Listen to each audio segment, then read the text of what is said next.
আসসালামু আলাইকুম। প্রথমত রমজান মাসের শুভেচ্ছা। এই রমজান মাসে আমরা প্রতিনিয়ত জিলাপি খাচ্ছি। বাসায় যদি হোমমেড জিলাপি তৈরি করা হয় তাহলে তা খুবই স্বাস্থ্যসম্মত এবং খেতেও বাজারের মতো স্বাদ। আমরা তাই সম্পূর্ণ ভিডিওটি দেখব। প্রথমত চিনির শিরা করার জন্য আমি এখানে 1 কাপ চিনি ব্যবহার করছি। আমি লাল চিনি ব্যবহার করেছি, সাথে একটি এলাচ দিয়েছি। তার সাথে অর্ধেক কাপ আমি পানি ব্যবহার করছি। চিনি যতটুকু দিব তার অর্ধেক পানি ব্যবহার করব।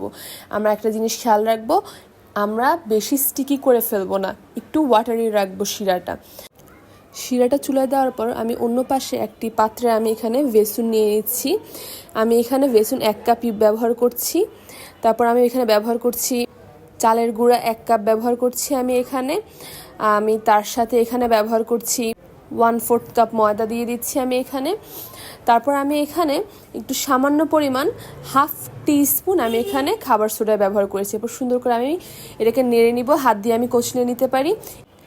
এখানে আমি পানি মিশিয়ে আমি ঘনত্বটা রাখবো। এরকমই রানিং থাকতে হবে অবশ্যই। বেশি পাতলাও করা যাবে না, বেশি ঘনও করা যাবে না, তাহলে সুন্দর একটি ব্যাটার তৈরি হবে।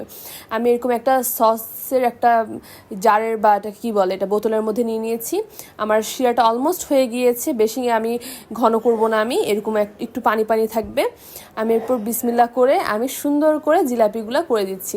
দোকানের জিলাপি সচরাচর আরও বেশি দেখতে আরও সুন্দর হয়, কেননা ওরা তো একদম প্রফেশনাল। আমি যতটুকু পারি সুন্দর করে করেছি, আপনাদেরটা ইনশাআল্লাহ আরও বেশি সুন্দর হবে। এভাবে করে আমি একে একে দিয়ে দিচ্ছি।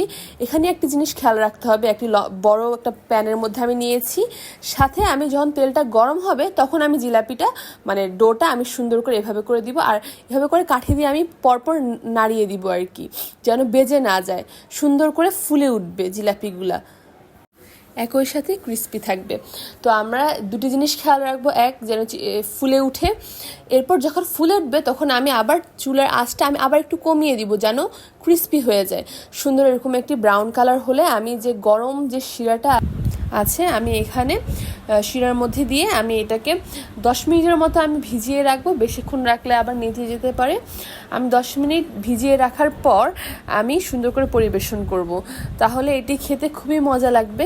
কেউ যদি চায় এই শিরার মধ্যে একটু রং ফুড কালার ইউজ করতে পারে, তাহলে আরও সুন্দর একটা কালার আসবে। যদি আমি এখানে ইউজ করিনি, আশা করি আপনারা সবাই বানাবেন। আসসালামু আলাইকুম।